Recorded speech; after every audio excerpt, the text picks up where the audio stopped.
Hello, and welcome to another edition of Anime Review, our weekly anime podcast. I'm Zach Reese, your host. Joining me, as always, is Deanna.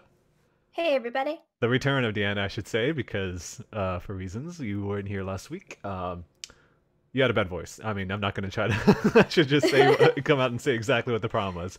It's Now not I like, have a good voice. oh yes, it's good to have your voice back. And Nusha is also here. I'm still here. Yeah, sadly. So yeah, it's been a hell of a week in anime.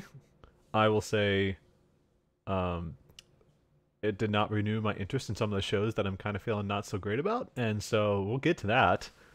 And because we're all kind of on a tight time schedule here, let's go ahead and get into the recap of the week.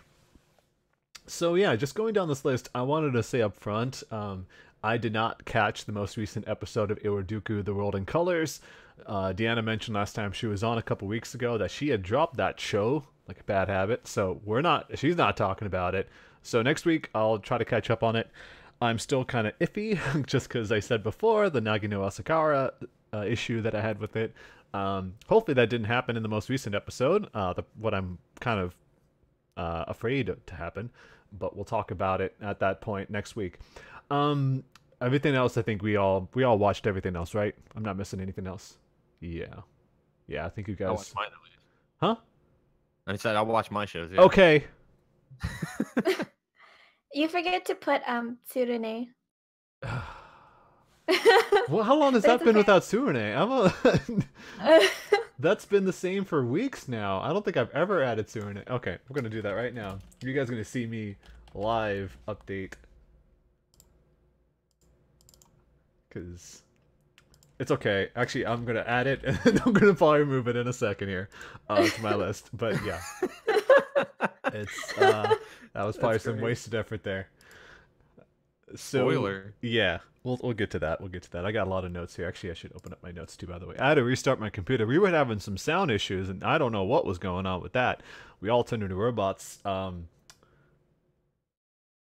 I don't know if something could explain that. But yeah, let's get into the anime that we're watching this week. So first up, since we go through things in alphabetical order, let's talk about Banana Fish. And based on Deanna's comment, I'm guessing things didn't go so great this week. So what happened, Deanna? Deep breath. uh, Sorry.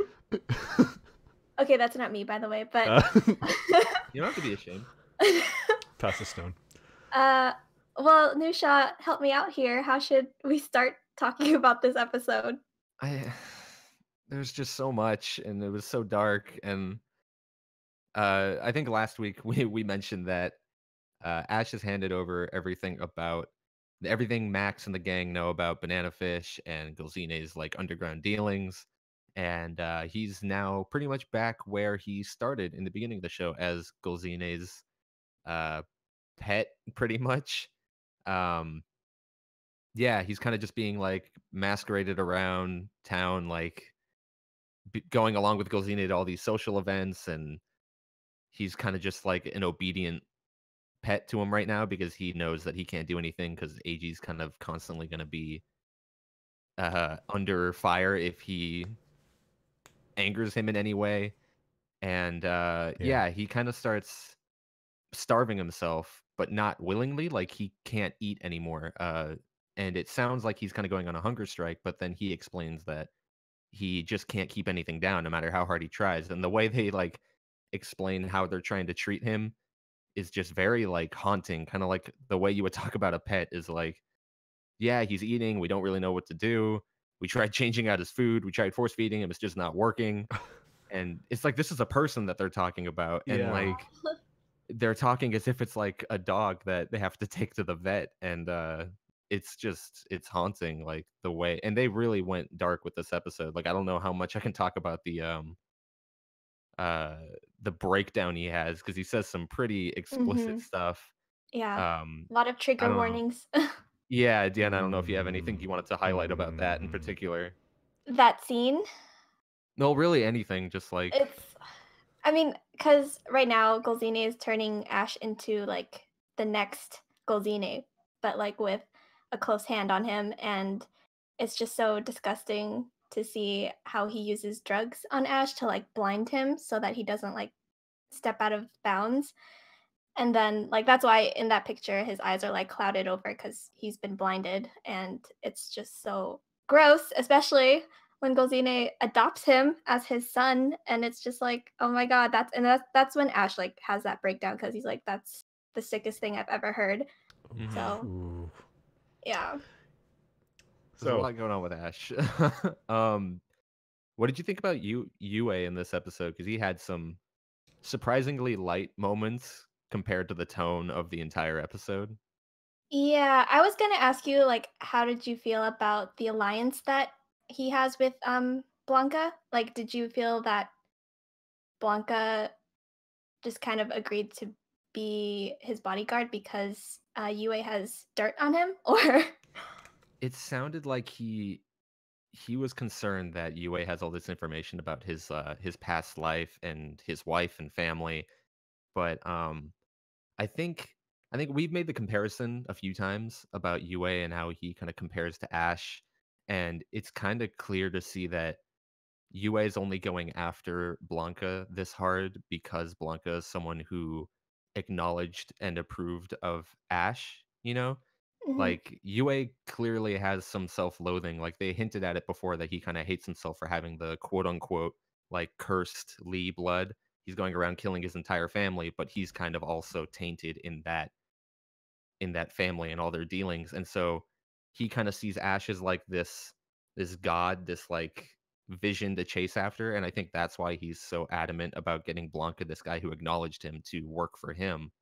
And yeah, it sounds like Blanca might only be doing it because he's got dirt on him, but maybe he also sees a little bit of what he saw in Ash in Yue.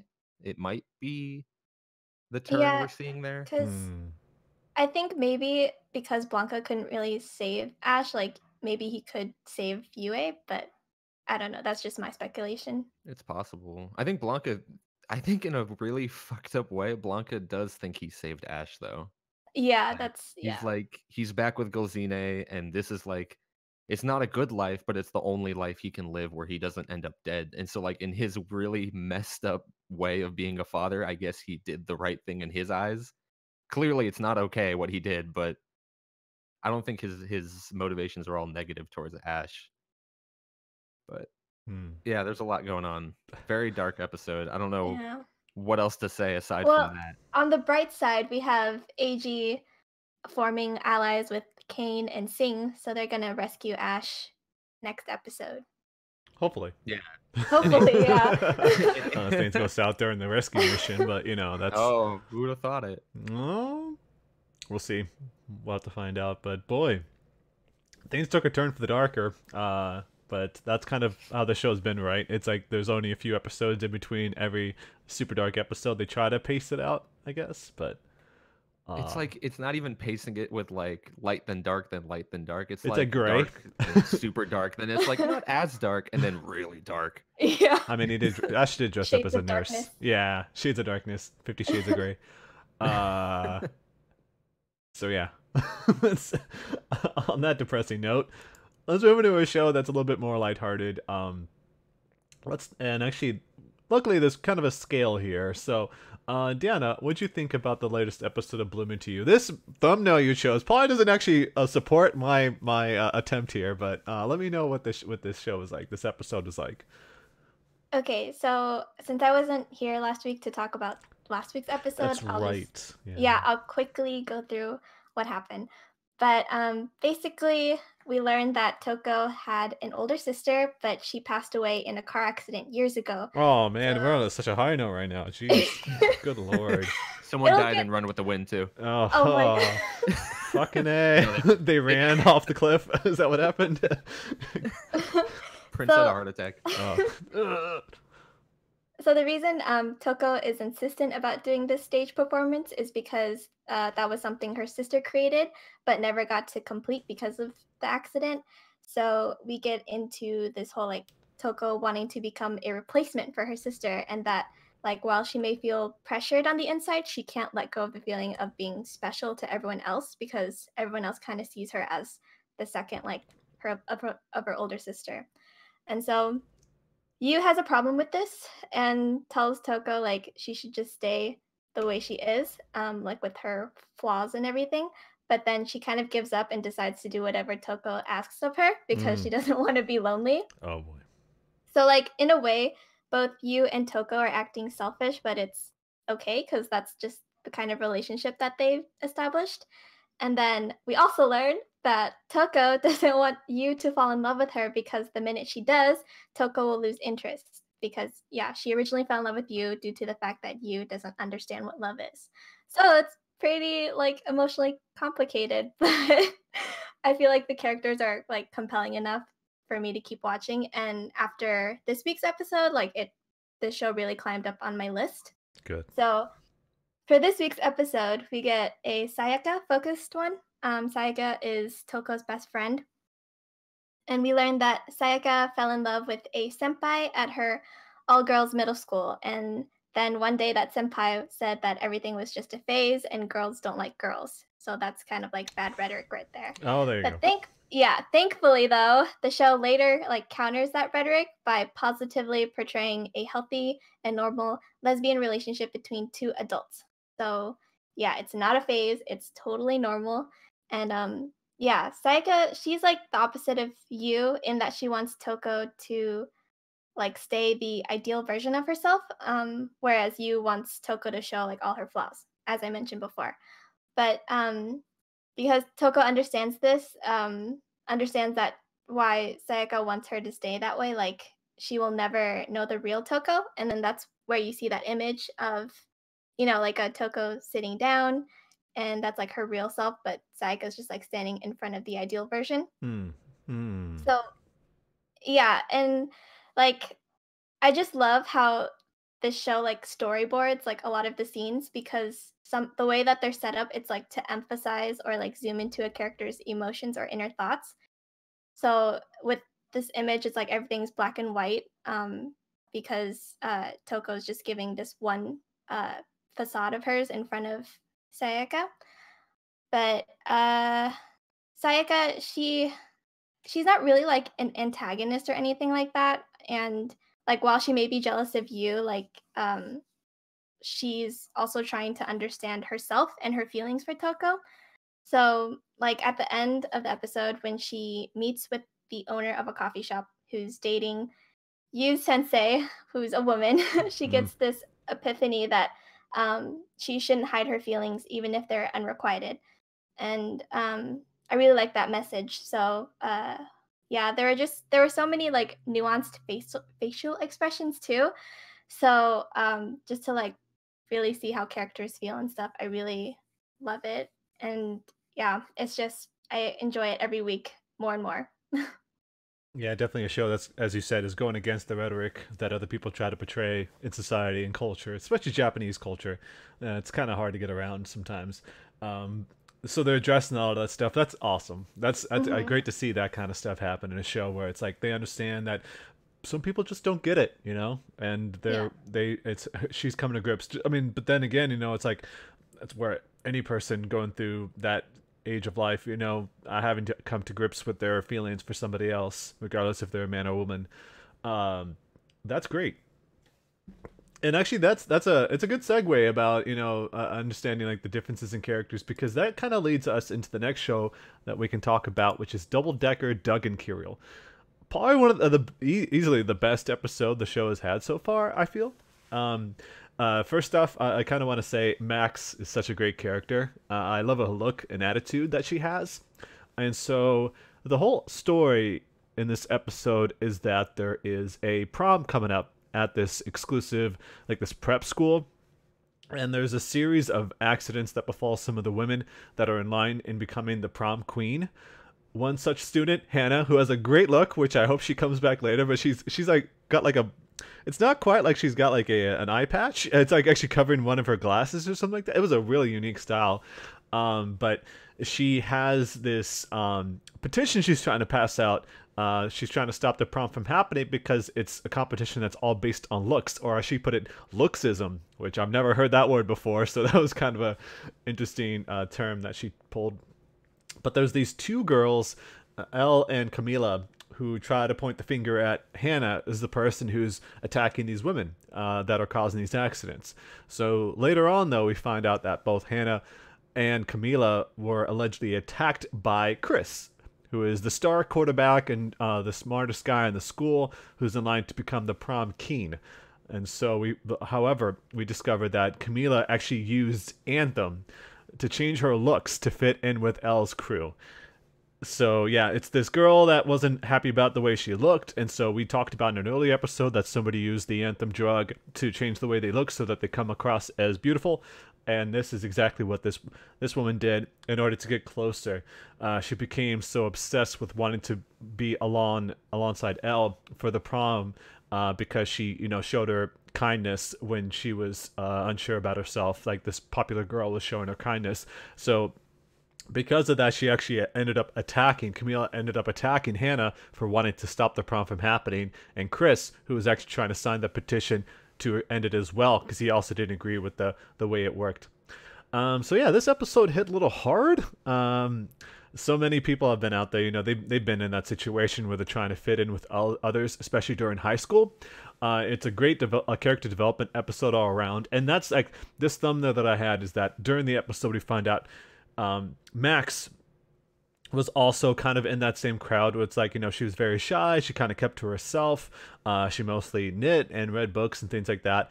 And then she got really along well with this other person, this boy who was in her school as well, who worked on motorcycles. And then she finds out later, they don't come out right and say it, but Connor, he admits to Max who he is.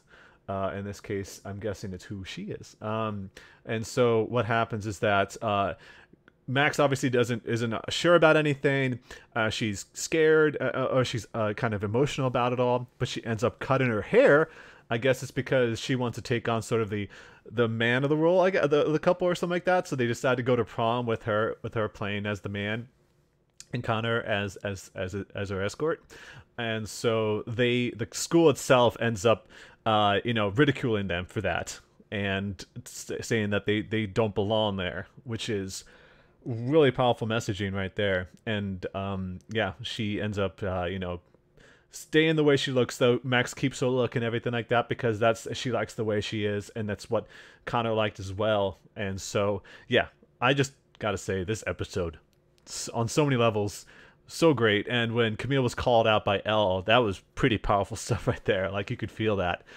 This show does a great job. You're talking about facial expressions with Bloom and You. This show really captured some of that too, what they were feeling with a lot of that stuff. So, Deanna, what'd you feel about this episode yourself, though? So I was actually a little disappointed with this episode because I really wanted us to be in that scene with Max and Connor rather than it being like a quick flashback that's like narrated by Yuri. That's true. Yeah, and then like it's like taking place during Max's chase after the girls. So it kind of felt like it undermined that moment, but I mean, in general, I feel like the show does a great job of handling like LGBTQ topics sensitively. So I think it was a good episode, except for that part. Yeah, I wonder if they'll explore it, but then again, we're kind of like, what, episode 5, I think it is, or something like that, or 6? But it's episode 8. Oh, episode 8. I'm sorry, episode 8. Oh my gosh, the season's going by so quickly. I know. Yeah. So. But I also love that we learned that Max and Yuri live in a house together.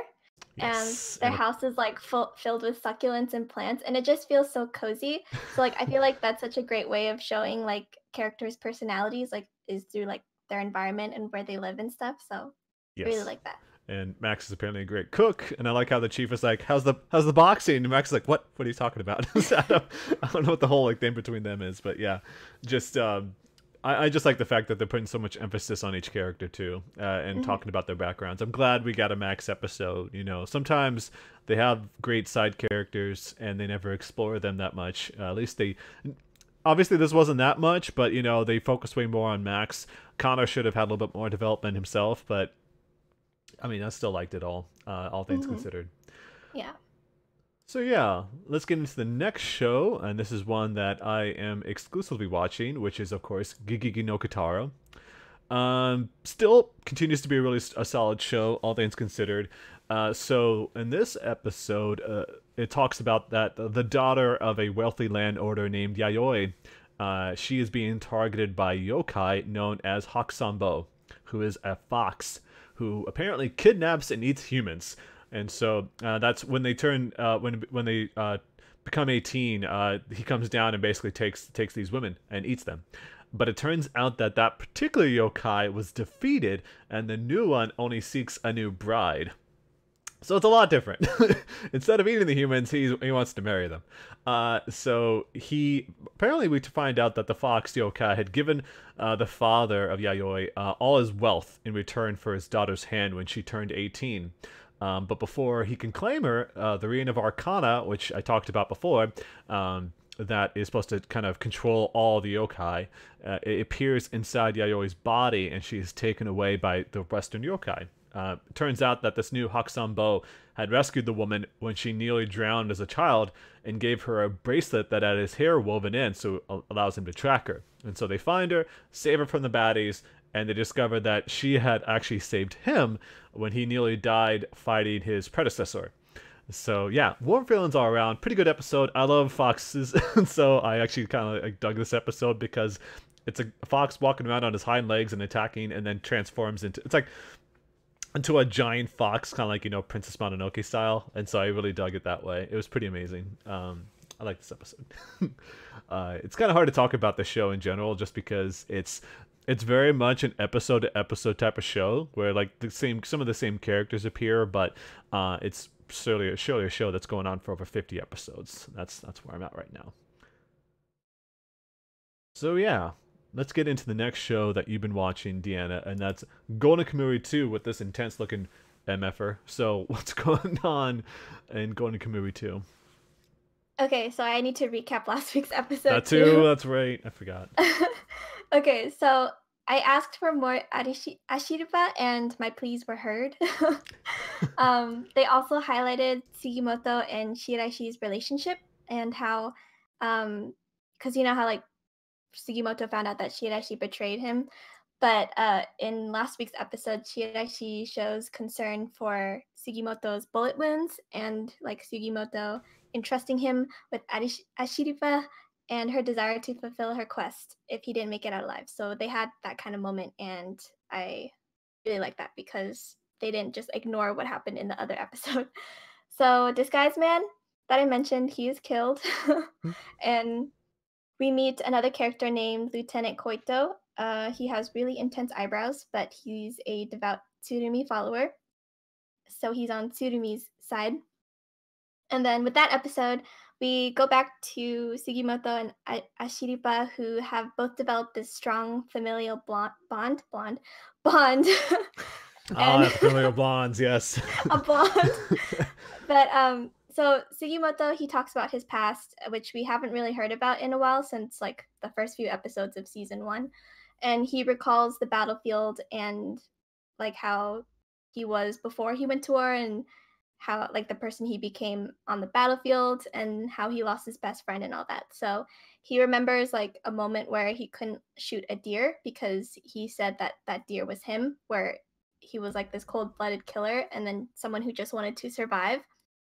But like yeah, Ashiraba, she asks him about his favorite food, and he says it's dried persimmons, and then he said he hasn't eaten those since like leaving for the war. So she asks him to take her to his homeland so she can eat dried persimmons, and then he starts crying. So it was such an emotional scene that makes me so worried for him, because that just feels like a death flag or foreshadowing of some sort. At least he got to try out the dried persimmons and not on his deathbed. So yeah, at least there's that. Oh my gosh.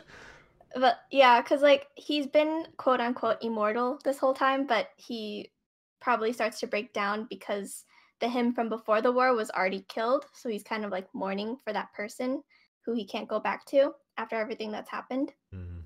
So, but this week's episode, it got super emotional with a with a flashback for Tanigaki, who you see right there. And yeah, the episode, like it really slowed down, and I appreciate that they're giving Tanigaki an entire episode for his backstory, because these episodes have had a lot of plot development but not enough character development. So Tanigaki, he used to be a soldier under Tsurumi, but got injured, and Ashiripa's grandmother nursed him back to health. So he develops a strong connection with Ashiripa's grandmother. And when he hears that she's preparing to die, he gets really emotional. And then that's when we get a flashback of how he lost his loved ones. So in the past, Tanigaki had a best friend whom he shared kanemochi with, and the best friend ended up marrying his younger sister. So one day, Tanigaki finds out that the house where they lived burned down, and his sister was burned to a crisp with a stab wound in her heart. Ooh, oh So, shit. yeah, so filled with revenge, Tanigaki leaves his village to find his best friend who betrayed him, and he joins the military and leaves his village. So it isn't until the war between Japan and Russia that Tanigaki meets Sugimoto on the field and then hears from Sugimoto about his best friend. So then the battle's going on, and there's this Russian oh my god, sorry, Sorry. Russian It's Russian soldier who's equipped himself with bombs and runs towards the Japanese trenches. And then Tanigaki sees a Japanese soldier leaving the trenches to stop the suicide bomber, and then he realizes that the soldier is his best friend who he's been looking for. So Tanigaki, like after the bomb exploded and stuff, his best friend was like laying on the floor, and he's like his eardrums got blown up, so like he couldn't hear anything and he can't see either. So Tanigaki, he puts a knife over his best friend's heart, but like he obviously can't do it. So the friend like begins to explain what happened to his wife and stuff without knowing who he's talking to. And basically, his wife got smallpox and asked him to kill her to prevent the disease from spreading. So he actually really loved his wife. So Wow, that's yeah. that's So powerful. Tanigaki, the kanimochi, he tears off a piece of the kanimochi where he puts in, I think, walnuts, and he puts it in his friend's mouth, and the friend immediately knows that it's Tanigaki.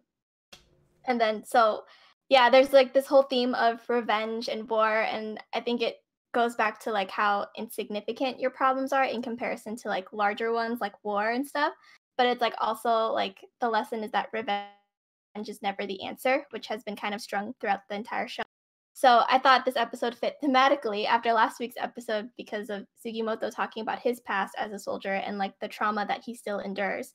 So I think with this show, like war definitely changes people, and I'm so glad that the series focuses on that because it's like very mature and it highlights like each character very like wonderfully.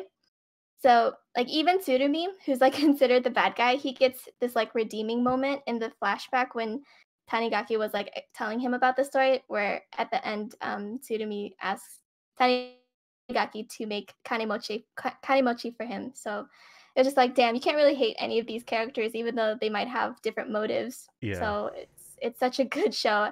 And I know that was, like, a huge, like, plot synopsis, but it was such a good episode. Like, I had to talk about it.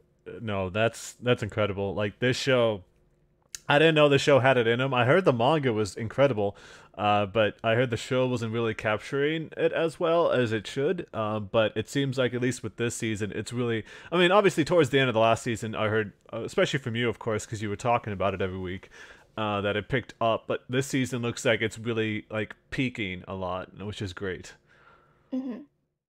So yeah, well, let's move on from them then. Going from by the way, I did not set up the video clip for the next one, so just so you know, which might be for the best. I think it's better if Nusha just explains what we're going to talk about, and that's JoJo's Bizarre Adventure, Golden Wind, the dance. Let's get into the whole episode. Oh, good.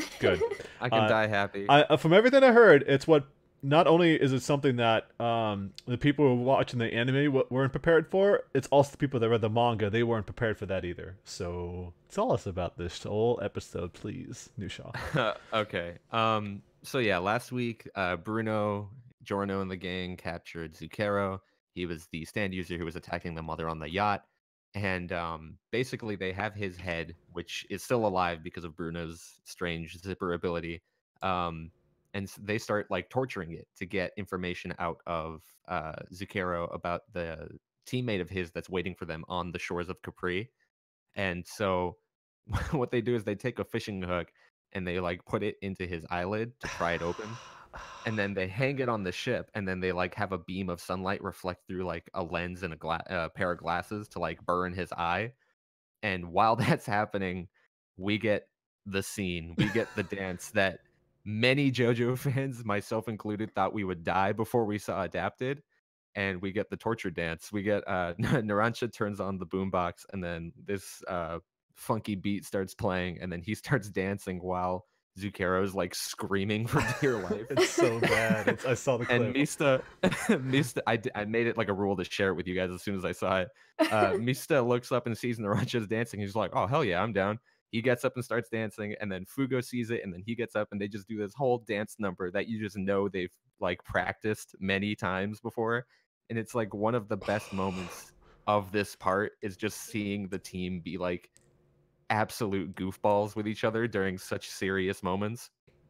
And David Productions definitely knew how important this scene was for people who read the manga, because damn if the quality put into this wasn't top notch. Like the music, I won't say the animation was like crazy fluid or anything like that. No, it wasn't meant to be. It's clearly low It key. wasn't. Yeah, it was very snappy though. It was well done, and then there was like the shot of like the camera tracking through the ocean as Fugo joins the dance, and just I'm so happy. The show definitely is peaking for me in this episode because it has that moment, and it's also about my favorite character in part 5. So I'll get to that part. The clothes, though. So after, I just want to mention the clothes are so weird. That's when I saw that.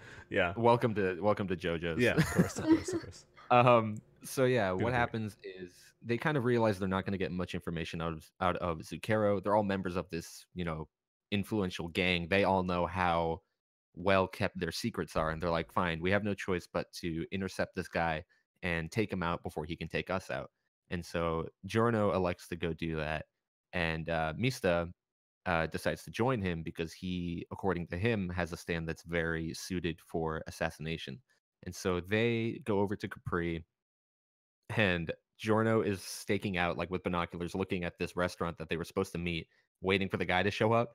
And he's like, "All right, let's go." And he turns over, and Mista's like set up this entire spread. He's got like a table set up with a tablecloth with like a bottle of wine, cheese, bread, and like pretty much a charcuterie plate. And Giorno's like, "What is this? What are you doing?" And he's like, "It's lunchtime. What do you mean? What am I doing?"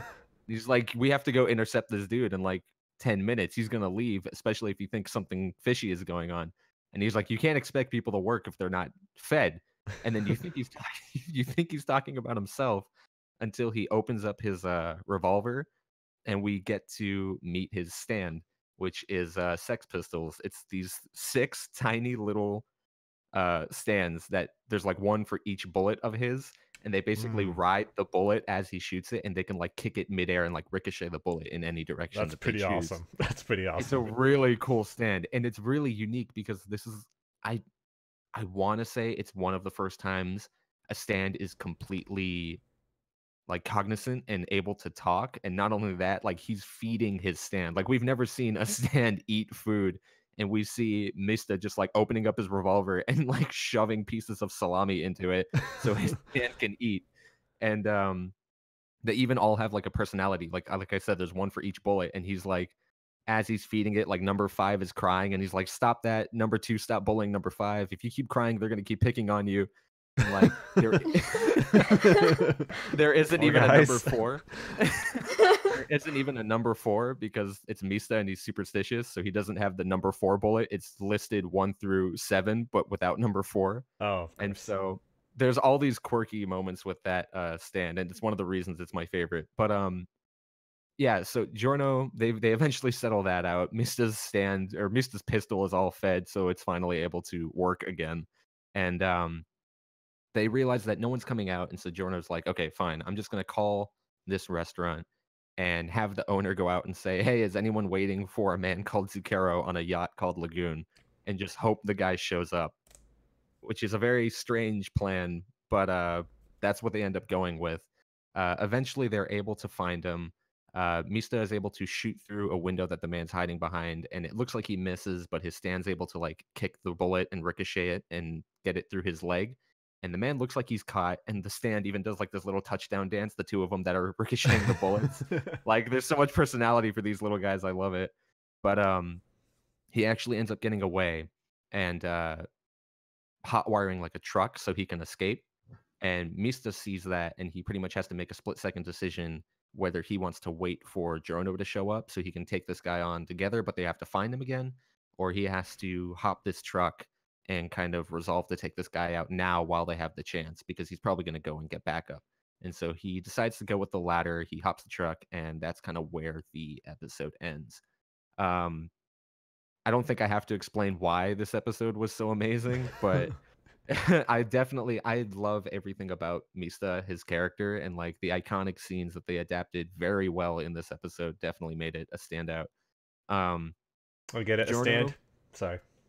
There we go. I think I made that pun multiple times too, but probably it's easy. But Giorno definitely takes like a supporting role this episode, and I think that's fitting because we got a few episodes for his introduction, and now it's kind of the team's turn to get introduced to the audience. And like last week we got Abakio, and this week, and it sounds like next week we're also getting more Mista. And it makes me wonder if maybe David Productions is going to throw Mista's backstory earlier like they did with Abakio's to show up before his first stand fight. So I'm definitely looking forward to that. If I remember correctly which fight this was, it's one of my favorite in the part. So only good things coming. This was an amazing episode. There's definitely some more iconic moments that are just waiting to be adapted with that David flair, but it's so good. I think many JoJo fans, myself included, can rest easy knowing that scene was done well and done with justice. Oh god, it's so bizarre. Like, I recommend, obviously, since this is mostly meant as to be an audio podcast, despite the fact that we're doing a video stream as well, highly recommend to check that out, because I saw it and I'm like, what the fuck? And that's JoJo in a nutshell. So yeah. Let's continue on then, Nusha, because here's another show that only you've been checking out here. And that's Karakuri Circus. And from what I know, this show continues to be weird. Hard to explain. So why don't you try and talk to me about this show, this episode? I'm glad I get to pep myself up talking about JoJo before I move on to this one, because damn if this one didn't confuse and disappoint. Last week, Zach, you remember when I mentioned that Karakuri's kind of got me gripped right now just because of the soap opera dimension to it? Like, yes. Oh, he lost his arm, he's dead. Oh, he's alive. But okay. So this week, Narumi wakes up, and guess what? He's got amnesia. So rad. That's exactly what I want to hear from a show. I think original. Last week I even called it. I was like, I feel like he's gonna wake up with amnesia, and lo and behold, like within the first 30 seconds, he wakes up and he's like, I don't remember who I am. And I'm like, all right. You got your arm chopped off. How does that make you lose your memory? And he surprisingly doesn't freak out when he notices his arm's missing. Oh shit. Well, okay. Yeah. God. So basically, he's in this this high-tech facility in the U.S. And he basically learns from this guy named Guy. Well, his name's spelled Guy, but they pronounce it Guy. I don't really understand. That's the French way of saying it, yes. Oh, is it? Okay. Yeah. So I'm just going to say Guy. Yeah, it's not Guy Fieri. It's supposed to be Guy Fieri, but anyway. If only. Oh. So yeah, he realizes there's this guy named Guy, and he is a Shirogane. So we learn that Shirogane isn't really the name of that woman that we met. It's kind of a title for like master puppeteers, I guess, from this certain clan or whatever. And we learn that he is in a facility that is that specializes in treating Zonofa syndrome, the same syndrome that he has, where if he doesn't make someone smile or laugh, he suffers from like seizures and eventually would die. And so the episode kind of starts with him seeing all these children who are being affected by the same disease that he has. And it starts off kind of heartwarming. Like, he's spending time with these children and like calming them down, easing their minds. And it's very in character for him, because we know that he's kind of always had this soft spot for children. Like, he's always wanted to become a clown and like make people laugh and happy. And so it was kind of endearing to see him like babysit these children who are like very scared. They don't know when their last breath is going to be, because it could come at any moment with this disease that no one really knows anything about. But this all kind of shifts when he notices that Guy is like interrogating one of these children, pretty heavy-handedly too, uh, almost treating him like a prisoner, this kid that he's talking to. And so he kind of goes nuts and attacks Guy before, he has a chance to explain what's going on. And so we learn that Zonifus syndrome is actually something transmitted artificially by this team called the Midnight Circus. It's basically this like traveling circus that goes around spreading this disease. It's like a persona name. What's going on in the Midnight Circus? Oh god. Yeah, and trust me, it just keeps getting weirder and weirder. Like we learn that there are members of this team called the Automata. They're like puppets / androids or whatever. Guy reveals that he used the last remaining cure for Zonifus syndrome, which is this weird product called Aquavita or something like that he uses to cure him. And the reason he uses the last of that cure on him is because, guess what? Remember that spirit power that I mentioned like 3 or 4 weeks back that he used to break open the cage? Yes. Apparently that's super effective against members of the Midnight Circus. Oh, go figure. Blast of light. Yeah, okay. Yeah, exactly. And so he's like, that's why I used the last remaining bit of the cure to save you. And the episode ends with members of that circus attacking the facility. And Guy comes out and is defeating them. And then Narumi decides to join as well. He's kind of resolved to take these guys down now that he knows that they're the cause for the sickness he had and the sickness these children have. And that's kind of where the episode ends. And Lord Almighty, I feel like I watched an entire volume of manga just get condensed down into 20 minutes. You probably did. Yeah, like just the amount of shit we were force-fed this week. It's like we learn about the Automata, the Midnight Circus. Apparently there's a cure for Zonifus syndrome that was created by some ancient alchemist, but now it's gone. Narumi's alive. He wakes up. He somehow has like healing factor abilities because of the way he was treated. Spirit power exists. It can defeat the Automata. It's like so much garbage. It's like some dancing things in the back of the screen. Oh, it's the alchemy. Oh, it's the spirit powers. Yeah, just like whatever explanation they can throw at you, they threw it at you. And just like, it was too much. And the sad thing is I still like Narumi. Like as a character, he's very endearing and you can empathize with him and what he's going through. And he's just a good protagonist, but just like the plot is going 100 miles a minute and I just can't catch a damn breath. And foreshadowing is non-existent with the way they're doing this. And so like I did some digging up on Reddit and apparently they're skipping like loads and loads of chapters, which isn't surprising at all. No. But the worst part is I can't even start the manga. Or I can start it, but I wouldn't even be able to finish it because as of now, like 14 volumes remain untranslated. So ooh, I mean, it's like, yeah. Go ahead. I can't even enjoy like the source material. So like, I don't know. What were you trying to say? I was just gonna say, for a show that's 36 episodes long, I don't know how many chapters Karakuri Circus is on. I assume it's a lot, but at the same time, it feels like they're acting like they're not going to get another chance. Like there's not going to be a second season. Although to be fair, there's like there's basically going to be 3 seasons if you count 12 episodes a season or something. But yeah, that's a good point though. It's like they almost don't have faith in the source material. They're just like, get it all out. Like we're not going to get another chance. I mean, and if there's very like much got that. yeah, I mean, if there's like 800 chapters, then yeah, it's like okay, they're not going to be able to. But still, that's kind of intense. It is a pretty long show or manga, I've heard. But yeah, disappointing. I don't see myself carrying this on for long. I don't even know if I'm going to continue to cover it next week, but we'll see. This has become the season for that. Luckily, the season's almost over. We're 2/3 of the way through. Yeah, we still got some time here.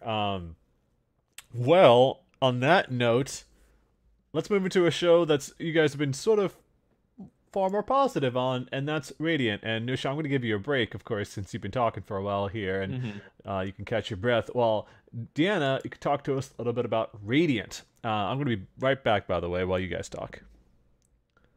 Yeah, so this episode kind of went downhill. Definitely.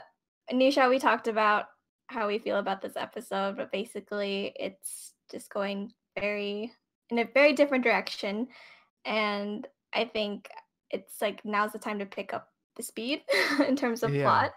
So yeah, I don't have that many notes on this episode. I feel like I should reiterate that the plot of this show is supposed to be about this kid Seth who's trying to find Radiant and defeat the Nemesis. Because I feel like if anyone watched this episode, they'd have no idea what's going on. Like, just a quick plot synopsis: it's Seth and Melly have to save Doc from a giant octopus that lives under the city of Artemis that has mistaken him for a cup of coffee. And I don't say a giant nemesis, I say a giant squid. Like, they're not even going after Nemesis anymore. It's just kind of like 7 episodes in and we're already hitting filler. And it's like, I'm sure there's more source material you can be working off of right now. And I don't want to say that this is from the manga, but I don't know. What are like the 3 bullet points you had for this episode? Oh, because I was like, I said I wasn't sure where this episode was going, but definitely not like coffee plus large squid. And then I said, is this Super Mario Sunshine? I just want to say, I said I was going to be right back. The first thing I hear when I get up about to leave is like, this show really went downhill. I'm like, shit. I said shit out loud. I was like, God damn it. Anyway, continue on. Sorry. But I do enjoy the fact that it's Doc who's getting kidnapped and taken by a squid and not Melly. So. Oh, I didn't even think of that. That would have definitely put the last nail in the coffin there. Yeah. If they went that route with it. But I don't know. I'm not fully ready to drop it yet. Just episode 3, I think that was the one with Alma and her backstory and everything, was just so good, and it had such an emotional payoff, and it makes me hopeful that there's more of that. But we've spent like 3 or 4 episodes in Artemis now, and nothing's really developed except for the fact that Seth is now being trained by Yaga. And I guess he learned 1 spell. And I guess Doc tolerates Seth now because there was like that endearing moment with Seth and Melly like saving him and stuff. And then they're like, "Oh, you guys actually care about me." It's like, well, yeah, we do. I'm pretty sure he saved you multiple times before. Yeah. Like, I don't know why this was the one moment, but I don't know. The only saving grace I can think of is this series is heavily, heavily deviating from the original manga, and so I just hope that in the source material, the like great character designs and settings aren't like being wasted as much as they are in the last few episodes of this anime. But I don't know. We'll see. There wasn't really much to say about this episode for me personally, and I think Deanna, based on your being the same for you. Well, on that note, then let's go ahead and move on instead of dwelling on something that is not. That flies in the face of what I just said before I got up, but that doesn't matter, I guess. So yeah, we'll talk about a show that I continue to be super positive about, and this episode only reinforces the feelings, and that's Rascal Does Not Dream of Bunny Girl Senpai. Probably the most, like, out of nowhere, like, I was not expecting to like the show as much as I have, because of the messages that it delivers, and this, like I said, this episode is pretty good too.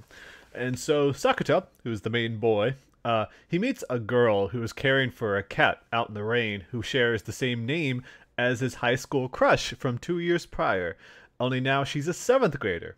So that's kind of confusing. Futaba, who is in this image right here, she's Sakuta's classmate who is a member of the science club, actually the only member, to be honest. But she mentions the urban legend that there are 3 people who share the same face in the world. So this is like a coincidence that that's the case. Only for Futaba, it's not a legend. Another person appears who is identical to her. She appeared 3 days prior to talking to Sakuta, so apparently she's kind of hiding that secret. So the reasoning she explains it when Sakuta finds out about this is that it's quantum teleportation. Because she's smart, and so they got to use big words. So she explains it as using quantum entanglement, which is basically it takes a blueprint with information on how to construct her, and they move it to a distant location. So based on someone's perception, that new construction is the same person. So 2 can exist at the same time.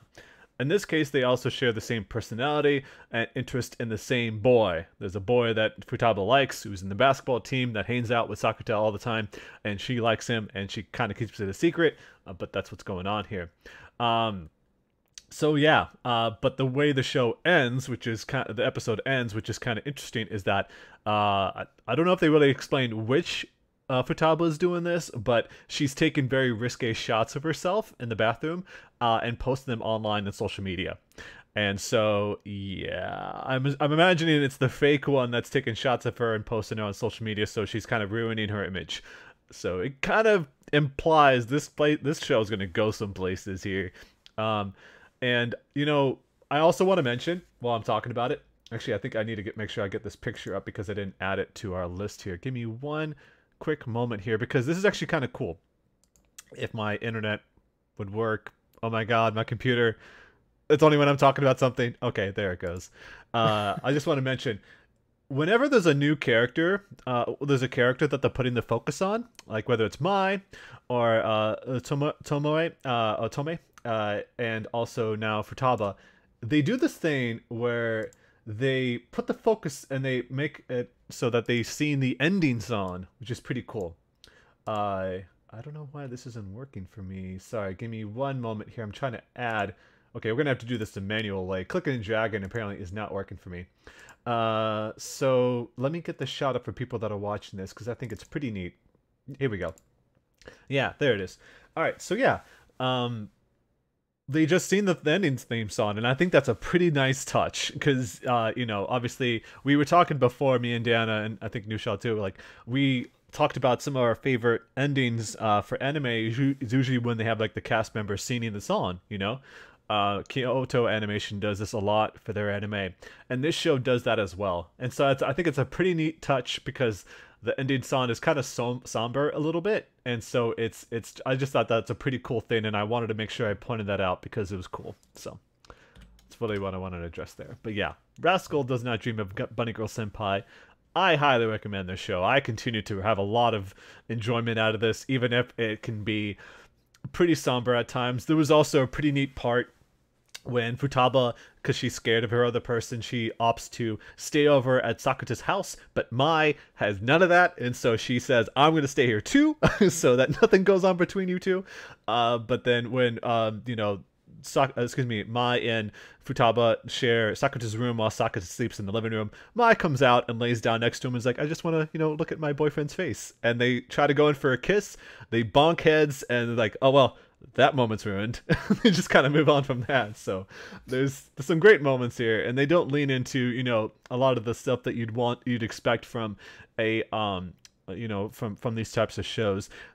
Outside of having two of the characters have interest in Sakuta, they're not extending it out to like some sort of harem or something like that. It's strictly between those two, at least so far.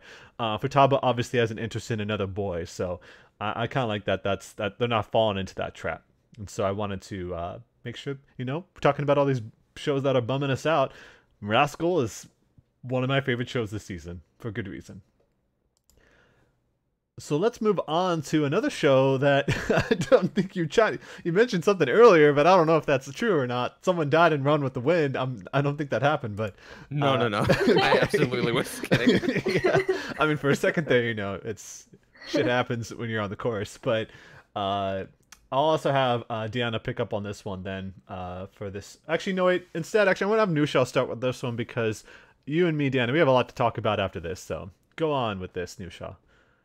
Okay, so we finally get the first track meet that the team is running at. So we actually get their first real event because we know that they have to start building up a professional record if they want to run the marathon. And so this is their first one. And we know very well that this team is way in over their heads and they pretty much just get annihilated. Everyone aside from Haiji and Kakeru pretty much get destroyed. Their times are better than what they've done before, but compared to teams that have been doing this for a while, it doesn't really stack up. Sounds about right. Yeah, I'm glad they took that approach. Like, I didn't think they were gonna, make them suddenly great runners out of nowhere, but I was a little worried because the way they've been handling Haiji, just like him not really getting his comeuppance yet, I was worried that they were gonna give them this win and it wouldn't have been earned, but I was very happy to see that they treated it with a little bit of realism. And we also learned that Haiji isn't really in peak form. We do know that he had to go through a surgery, a pretty intensive one by the look of the scar in his leg. And last week I also mentioned to Zach that he hadn't run for a while, and this was kind of like his first time getting back into the professional ring or track, if you will. And so, sorry. And so, It's okay. yeah, he's doing well, like he's keeping up, but he's not really wowing the crowd like Kakeru and a couple of the other heavy hitters. One of which is this guy named Fujioka. He's kind of like the top runner at the top school, and he's running at like the intercollegiate level, and he kind of just breezes past everyone. Um, but yeah, that was pretty much the episode in a nutshell. Is this track meet? It was nice seeing, the other players in this ring. Like, we're not just getting introduced to the team, we're also meeting, the rivals and the other schools. Um, and we're getting into like high Q mode, where we get all the other players and we start establishing rivalries between schools. So plot's definitely picking up. It took a while, but I'm glad we're here now. And yeah, I don't know, Deanna, if you had any screaming thoughts on the plot that I might have missed, because I try not to get too heavy handed with it, but We got to talk about Kakeru and how he hasn't really gotten over his temper when it comes to running with his teammates. mhm. And it's strange how you think that Kakeru changed for the better, considering last week's episode he smiled, or like the week before, but like now he's frowny boy again. So he like he goes into competitive mode and like runs away from everyone at the end of the episode. So it's kind of like we're back to square one. And it feels like everyone's moving forward except Kakeru, who's like still hung up on either his imperfections or his team. And it's just like, dude, you just need to be a better teammate. It's Yeah. personality, not behavior. He didn't change his behavior yet. Is important. Mhm. And Yeah, so he's got like a little arrogance behind him. Have you noticed? Like, mhm. he kind of thought he would burn past everyone in this race, and when he saw two people ahead of him, he was like, what is going on? And like Haiji even kind of mentioned before, like, shouldn't you be practicing? Like, you're good, but you're not that good. And we kind of got to Oh, see him it's like get smacked flashbacks. around a little bit. This flashbacks to cross country, having people on my team that were exactly like that, thinking that they were better than everyone, and then you just see them at the very tail end of the varsity team. Yep, It's just pretty much. Yeah, this track meet definitely hurt his confidence a lot. Hmm. So he's got some hurdles to jump over. oh, Yours was better. Yours was better. We yeah, get it. the rain, the professional rain is not I a bet good you had joke. that written down. I bet you had that written down. Yeah. I'm sorry. Like in There was another size podcast I do, and 50 I mixed font. I mixed analogies a lot, so I have no room to talk about this. I do want to highlight the Analogy? animation quality.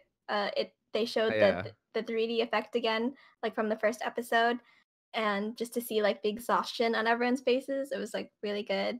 Cool. So like it was a fun episode for us as viewers, but it was probably a nightmare for the animators. Yeah. Oh, I also had a God. couple of gripes with the CG. I Oh don't know if yeah. you saw any of that. Oh Yeah, yeah, like yeah. when there's large crowds of Mhm. people running, they take the effect, or they take the approach of animating everyone in CG, and so you see like a 2D background and just a horde of faceless CG models running, and it's Oh. very off-putting. And like they're even seeing, like, they do something neat where they do it well in some scenes where they're like focusing on one character, where they like CG animate the body, but they 2D animate the face and the head. And so it's not too jarring, like it kind of blends well, and like you're not getting a shot of the entire body, so it's not like, what is that? But then they have other scenes where there's like four people in the shot, and it's like three random people and one person from the team that we're supposed to be paying attention to, and they're the only ones animated in 2D, and everyone else around them is CG, and they're in Oh. very close proximity to each other, and it's just very eerie. Like, it doesn't look Oh. right. But then there are moments where they focus on 2D where it looks very good. Like, everyone, when they're running, like, you see their hair like bobbing up and down realistically with like the wind blowing through it. And I like that attention to Like the wind that detail. we But just heard just now.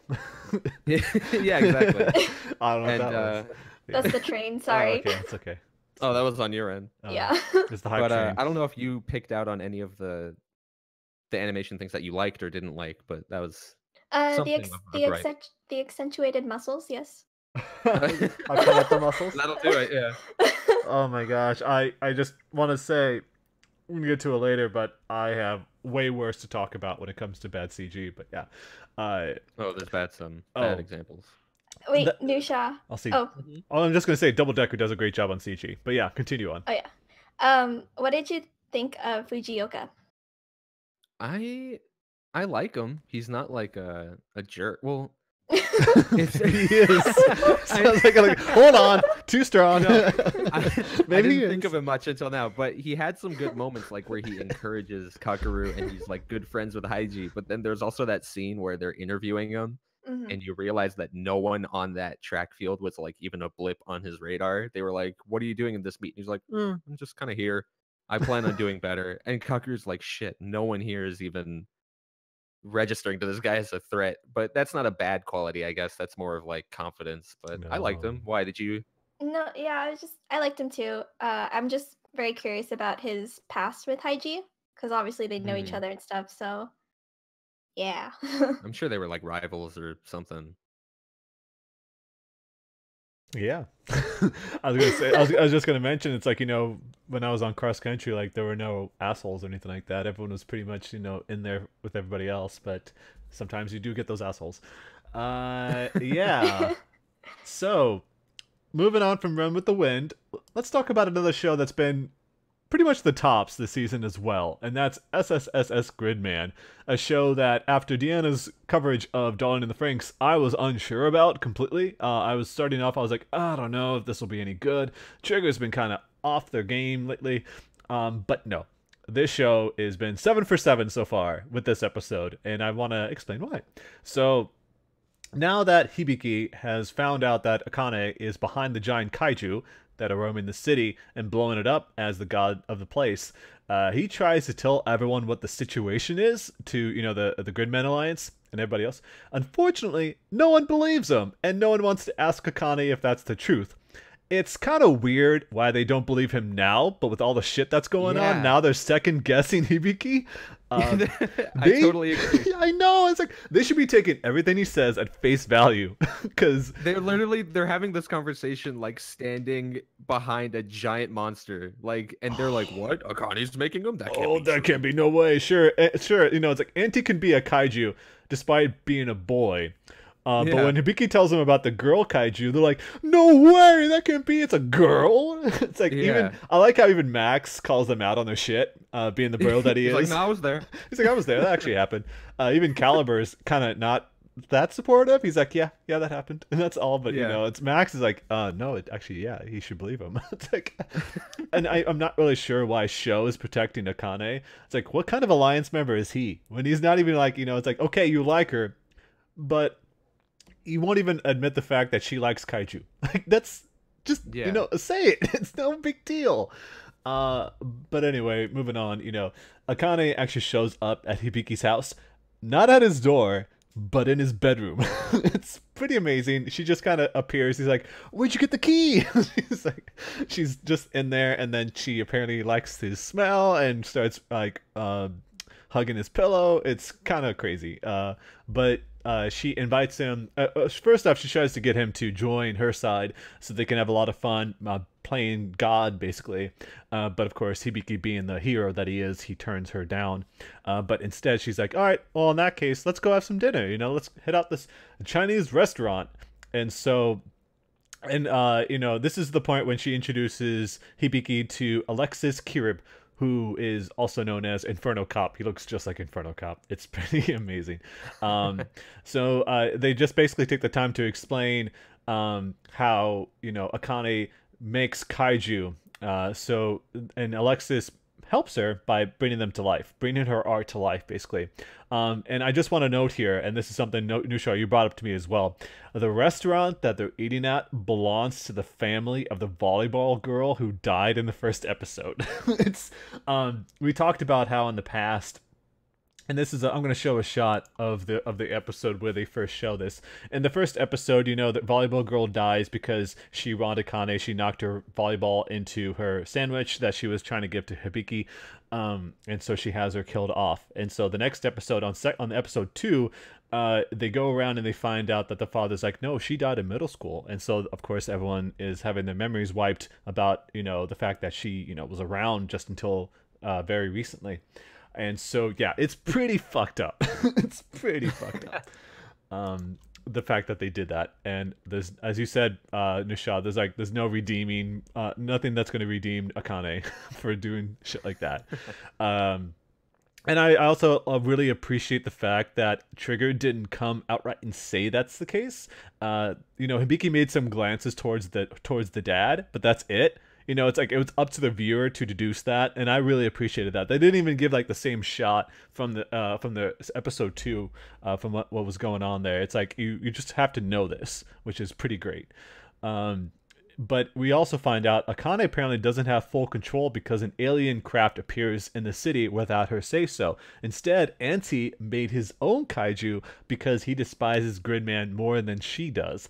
And as Alexis put it, the stronger this hatred, the stronger the kaiju.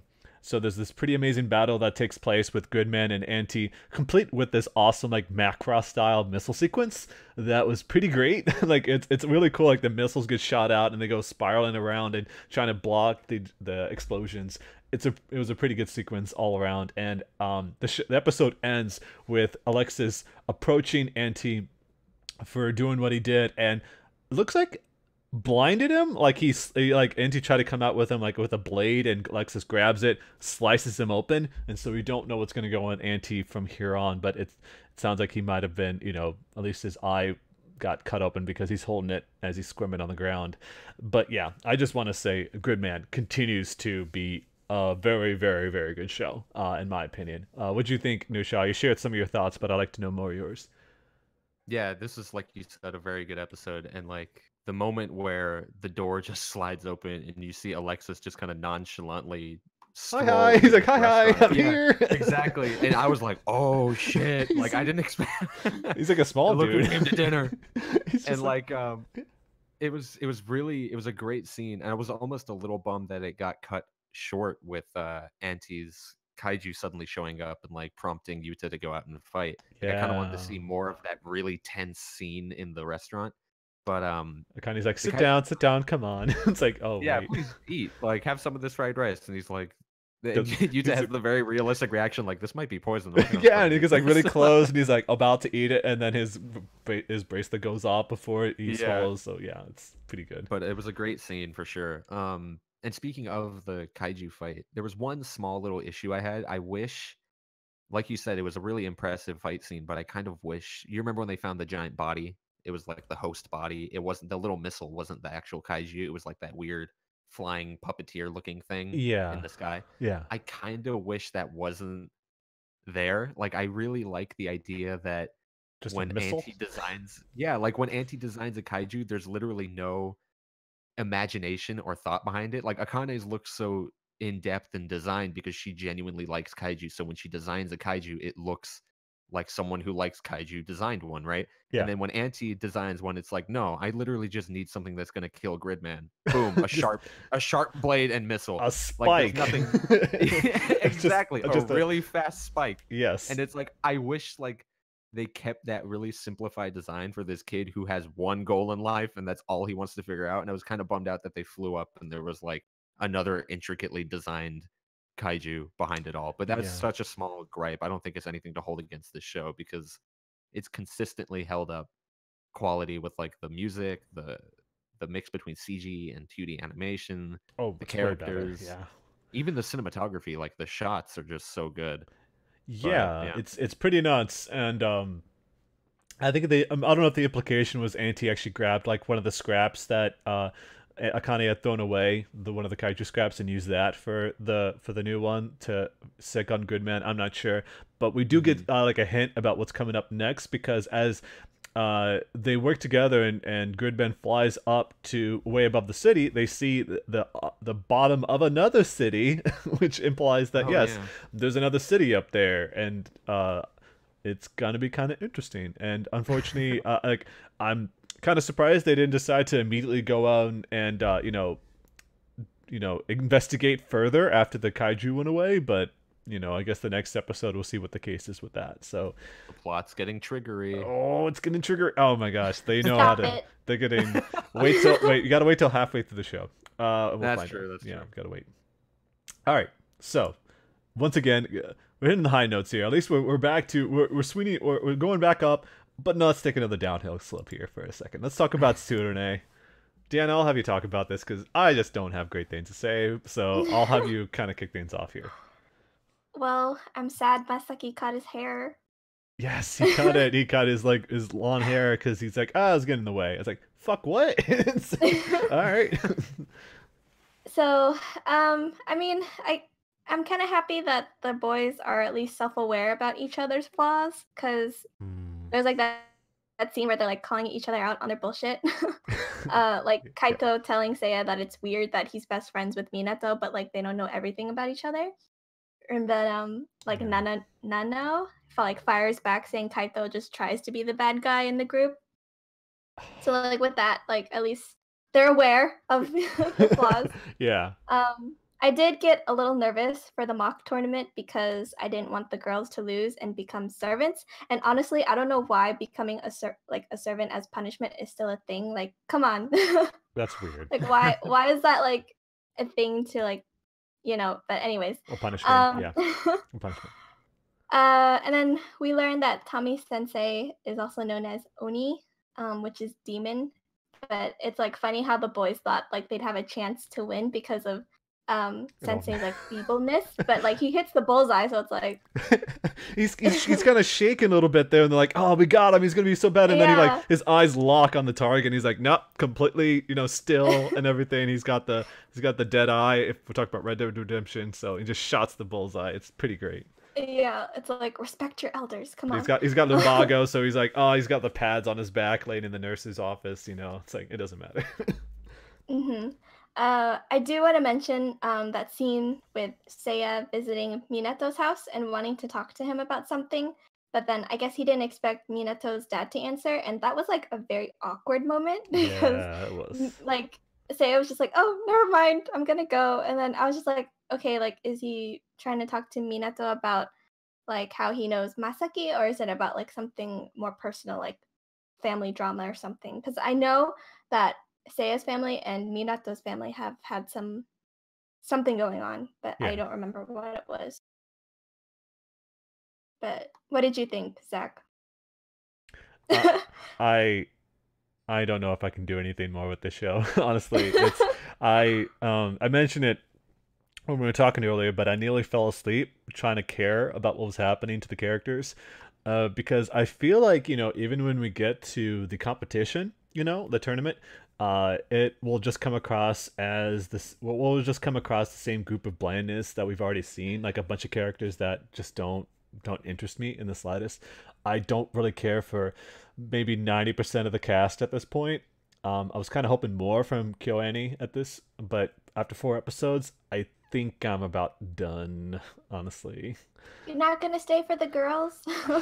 But it's like they're not going to be the focus. It's the I boys, know. Like that's the thing. Yeah. Like I think that's the when I say 90%, I'm thinking like it's mostly the girls that they're the more interesting pair. It's like I kind of wish that was the focus, but because Kyoto Mhm. Animation has done great with female characters in the past, um, and obviously with men as well, clearly. But like in this show, I don't know if it's the pacing or just the way it's presented or what it is, but I have a very tough time getting through these episodes. It's not an easy watch for me, even if it's meant to be obviously, very serene, like laid back for, for the type of sport it is. That makes a lot of sense. But I think that even when you get to the competition, like the whole like, oh, I hope he hits the bullseye. It's like I don't. I guess it's because I also don't get the full rules of archery. It's like, do you hit the target or not? Because all the points just sounds like if you hit the target or not. I don't know. It's not like darts, is what I heard. Is what I learned. So yeah, I don't know. It's probably because I never really mess with archery growing up. So I think I might have to drop the show. Is what I'm saying. Understandable. Yeah. But there's so much else to watch. I might catch up with One with the Wind with you guys because I am, grew up doing cross country and track, so that might be more my speed. So get what I said? Speed. Yours is also better. All right. So yeah. But yeah. Tsurune, it looks gorgeous. I'll say that, and the music's pretty good. I just don't know if the characters are gonna be enough for me. That's all I really say. So yeah, let's talk about another show that's kind of going downhill pretty fast, and that's Zombieland Saga. Uh-oh. I don't want to be too negative actually on this. I'm liking it way more than Tsurune at least. It's like so the whole setup on this episode is that the whole situation has changed due to the fight that Junko and I got in the last episode. I was telling Nusha, so in the last episode, Junko comes from the 80s. So it's of the period where idols are like, they stay far away from the fans, they're presented as like the ideal person. And so, that's clearly how it was, back then. That, it's like they're perfect in every way and they can't show any flaws. Whereas I, from just 10 years ago, she became an idol in a period where it's like you become super close to the fans and have all these photo shoots where you do the the greeting and the handshakes and everything like that. So in order to make up for the fact that Junko is in her mood and she doesn't want to be around them right now, she doesn't want to be in that part. I has gone ahead and taken over Junko's part in the upcoming concert. Unfortunately, she's working herself to the point where her head and limbs are literally falling off her body, which is a crazy way to explain that someone is working way too hard. But they're zombies, so that makes sense. So the Saga rock concert happens, and they don't use CG for the rival performance, like the first group that comes on, the one that the idol group that I used to be a part of. But when they then they once again cut to the dreadful, awful, super terrible CG when the main cast performs. It's extremely jarring. It looks fucking terrible. I don't know how best to explain it. It kind of reminds me. I know you guys have not watched Love Live, but anyone out there who's ever watched that show, in the first Love Live, it's that there's this rival team, this school called this auto group is called Arise, and when they first do their performances, anytime they do the performances, it's completely 2D animation. And Love Live has some great animation. It's got some very fluid animation. Character designs are fantastic.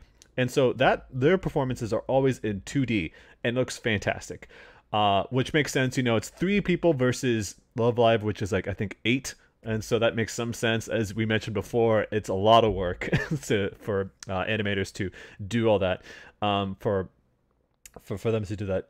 But yeah, this feels even more jarring than that, because at least with some of the Love Live CG, it's kind of works and they're more together and it's a little more animated.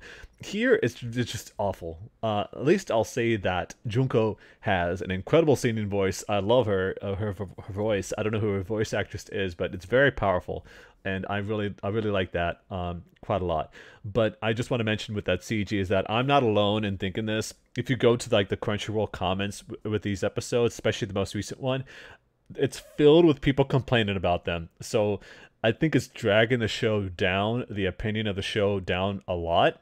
And so I don't know what the studio's thinking. This is the studio that made Yuri on Ice, and so they're great with their animation, at least in that show. But in this one, I thought for a second, because of the opening performance, that maybe it's like that earlier one that they did in front of the train station. That was just like, okay, we need to like lighten up on the budget for the later episodes so that we can really push everything forward, kind of Kill la Kill or something like that. Nope, it's just bad. It's just shitty. So I'm really bummed out about that.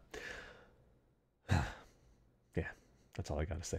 It's just I'm just so disappointed. Back to the disappointing tone. That show, like the first episode of Land Saga. If you've probably seen the memes for the opening shot where she gets hit by the truck. That's an incredible way to kick off a show like this. But then it's just outside of like the fan art, there's just nothing to be excited about the show about. It's just shit. It's just the show is really changing my opinion about that, which is a shame because they've got quite the cast of characters, but it's just the presentation is just not good. So I'll keep watching it. I still feel kind of obliged to follow up on it and see where it's going, but it's kind of hard to talk about sometimes. So that's just all I'll say about that.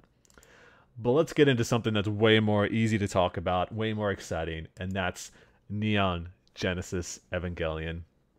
We continue our watch along. We're on episode 3 and 4, and so we've got a lot to talk about here because this, Deanna, I remember you talking about how it's like it's great that Shinji's got some motivation to do something, like he's got some empowerment to do something. This is when it completely tells you why people have certain opinions about Shinji as a character, because of the way he acts and the way other people treat him. that's kind of where we go. So the first thumbnail I got is kind of like a this is Neon Genesis in a nutshell. It's Shinji screaming. So we find out, and this is something that Masato kind of explains, is that the only way for Shinji to cope with the stress that he's under is by obediently obeying others. As they show during the training sessions, where he's like, wait for the target to lock on in the center and then shoot, and then he just repeats that over and over again to perfect his ability to do so. And we also learn the big reveal about the plot from the teacher in the school is that we learn about the event called Second Impact, which is this cataclysmic event that occurred 15 years ago on the Antarctic continent, where a huge explosion threw the world off its axis and caused worldwide panic and turmoil. And so that's the big thing about this, like we're talking about the Second Impact. That's where all these angels started showing up in the first place. Actually, they showed up before then, and they're showing up again is the big thing about this. And while the school learns that Shinji is the pilot of Unit 01, Shinji, of course, being the timid person that he is, people will gradually move away from him because, he's kind of hard to talk to, kind of hard to approach, and that's the way he is. Meanwhile, though, one of the other students, Toji, had a sister who was buried underneath the rubble that was caused from Shinji's actions against the previous angel. And so he proceeds to beat him up outside of school. And so for, getting back at him for doing that. And so, however, when Shinji is sent on a mission after getting an emergency call to fight another angel, Shamshel, shows up in the city. Toji and his friend, who is eager to see an angel up close, they get caught up in the proximity of the action, and the students see for themselves all the pressure that Shinji is under to protect the city. Despite all that, though, Toji can't forgive Shinji for what he did. So that's kind of, it's like people carry these grudges, and it's constantly bearing down on Shinji's shoulders, and that's where you get from a lot of this episode. So I want to start with Deanna. What'd you think about episode 3 of Evangelion? Basically what you said about how Shinji copes with his emotions. It's like he needs validation from adult figures, and to do that, like, he obeys their orders without question.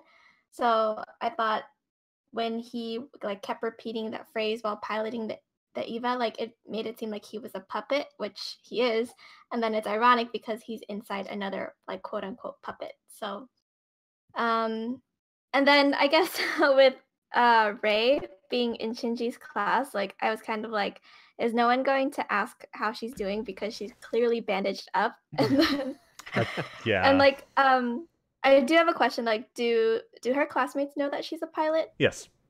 Okay. I'm pretty sure. I mean, I'm almost entirely. I mean, okay. I don't want to say too much because episode 5 is when you get to learn a lot about Rei as a character, and so I think that might be for the best for you to find out for yourself in that episode. But they kind of do, because obviously if she showed up all bandaged and stuff like that, that's kind of implied anyway. So yeah. Okay. And I noticed the way Ritsuko treats Shinji is very different from the way Misato treats him. So it's kind of one cares about the good of humanity while the other cares about the person and his emotions and stuff like that. So yes. It was kind of obviously Misato treats Shinji more humanely rather than just an expendable pilot. So yeah, Misato continues to be the best girl for me. She is next to Asuka, I think she's the best character. That's for sure. I think a lot of people love her for her cariness. She's obviously very affectionate, and she's taken on her role as a legal guardian pretty seriously, for sure. Yeah, and we'll definitely get more about her in the next episode. I'm sorry, I'm just thinking ahead. This is gonna be kind of amazing. All right. Anyway, I'm just gonna say Evangelion. That's Evangelion in a nutshell. Shit gets crazy. Is what I'll say.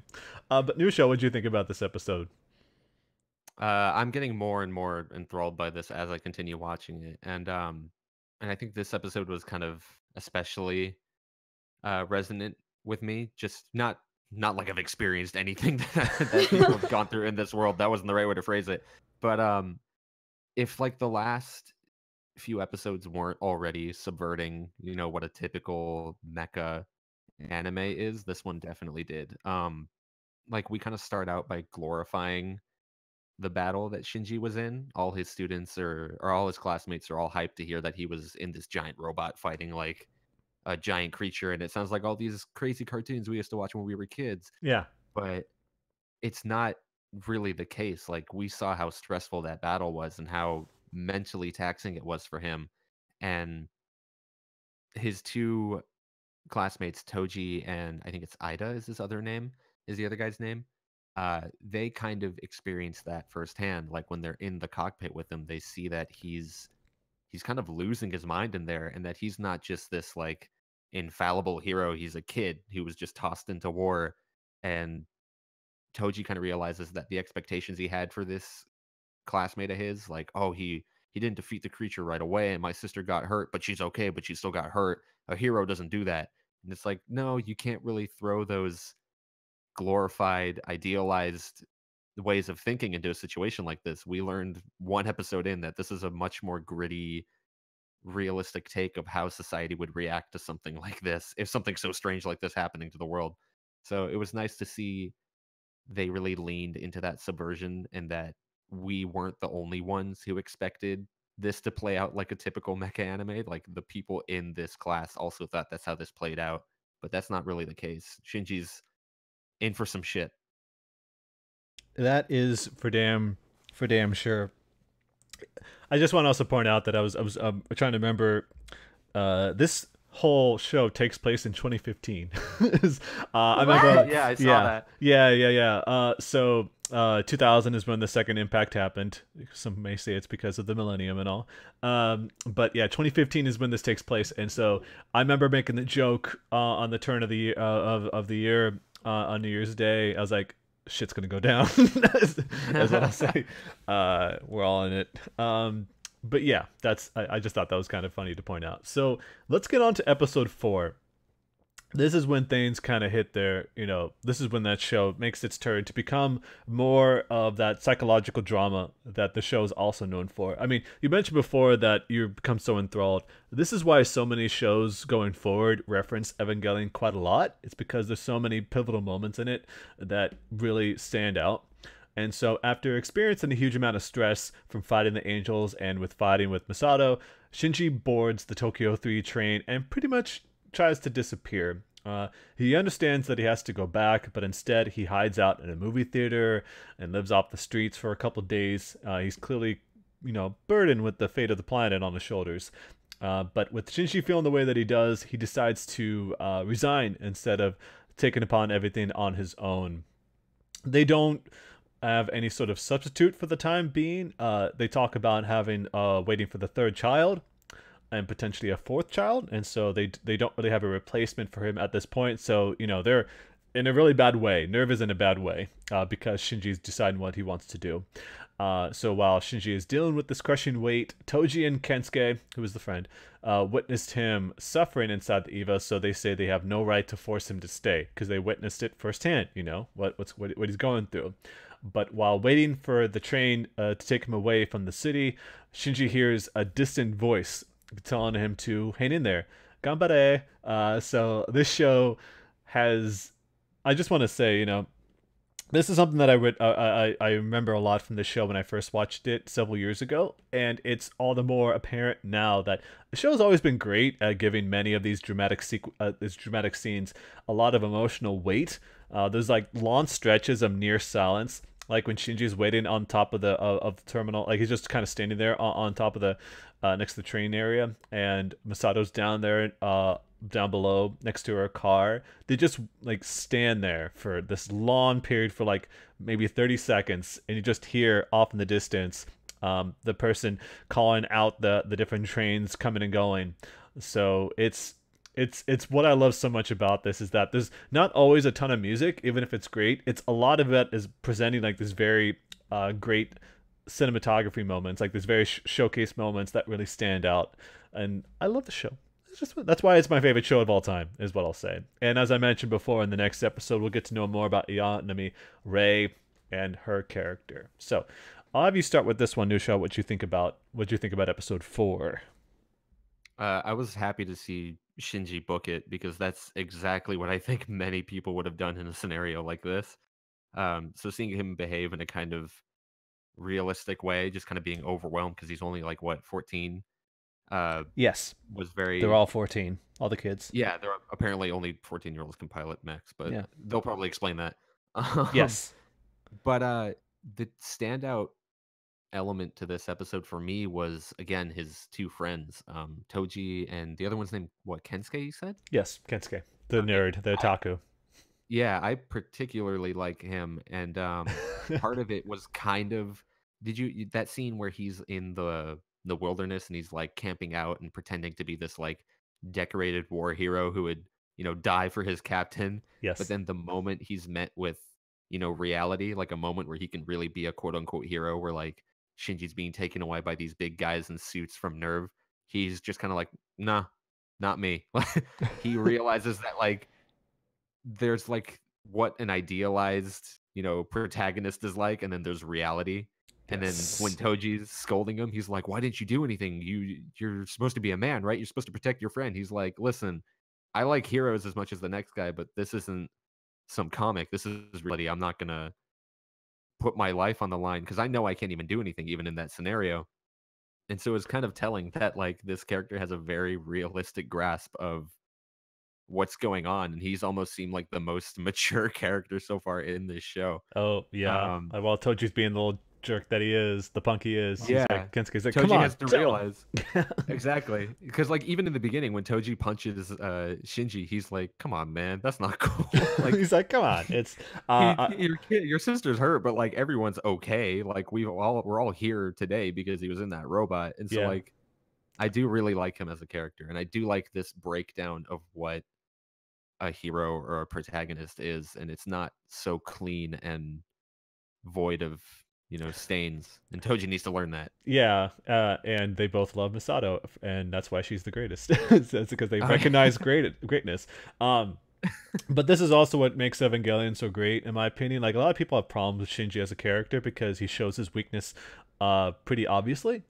It's because if you think about it at the time, before then, you were talking about like, Gundam and Macross and all these other shows that were going on, all these mecha anime going on with Ghost in the Shell, even a lot of very strong protagonists, like strong-willed, very ambitious, very powerful characters. And then you've got Shinji, who's a 14-year-old boy, and obviously going through a lot of shit with his family.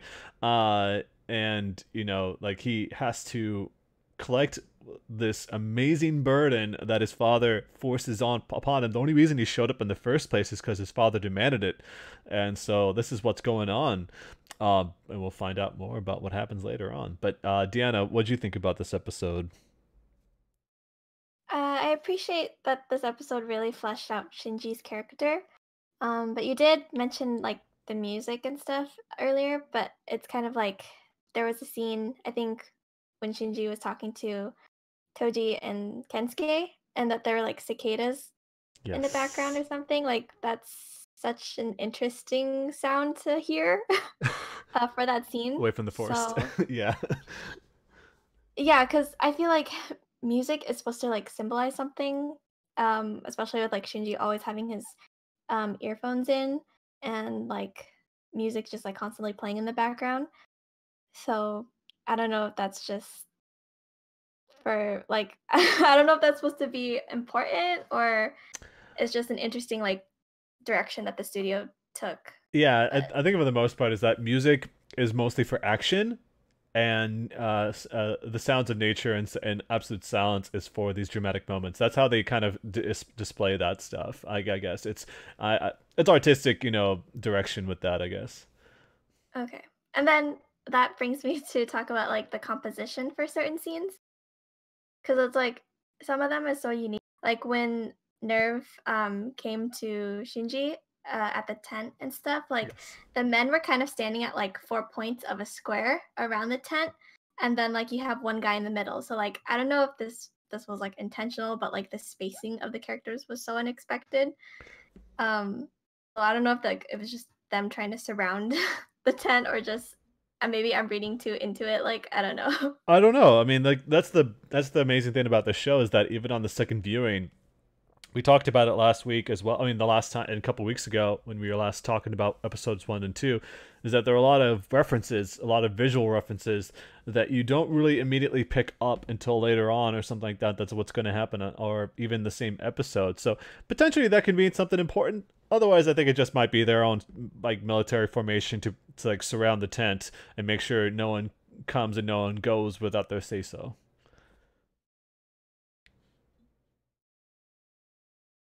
Hello? Huh? Huh? Did Daniel just I'm go? still here. I guess so. I think Deanna left us. Yes. I was like, wait, huh? I was like, wait. I was like, huh? She's really. Huh? Yeah, she's like really thought about what I said. I'm glad about that. She hasn't typed anything, so I don't know what the situation is regarding her. But seems as good a time as any to. Yeah, let's close this out. I actually got we got another person who's going to be streaming next anyway, so we'll kind of close things out. Her internet disconnected. Oh. Shit. Shit. Well, that's funny. That's awesome. Okay. Well, yeah. We'll wrap things up there then. Maybe she'll pick up before we wrap things up completely. But yeah, that's been another episode of Anime Review. I want to, of course, thank Deanna and Nusha for being a part of this. Next week, we'll catch up on episodes 5 and 6 of Evangelion. I think we're all good to have the next episode, right? Next Sunday. It's like none of you guys are going out of town or anything like that, I assume, with the holidays. Not to my knowledge. Okay. I don't think so. Sick. I should be good. All right, cool. I'll just assume Deanna's okay. Cool. Yeah, she's muted right now, so yeah, she clearly lost it. And my voice is going bad too, so we need to close this out. All right, cool. Thanks a lot, everyone out there listening. Catch us next week for yet another edition of Anime Review. Bye, everyone. Bye, and later on behalf of Deanna. Bye. Oh, there she is. All right. Oh my god, just in time. Just in time. That was Yeah. perfect. Cool. I'm so sorry.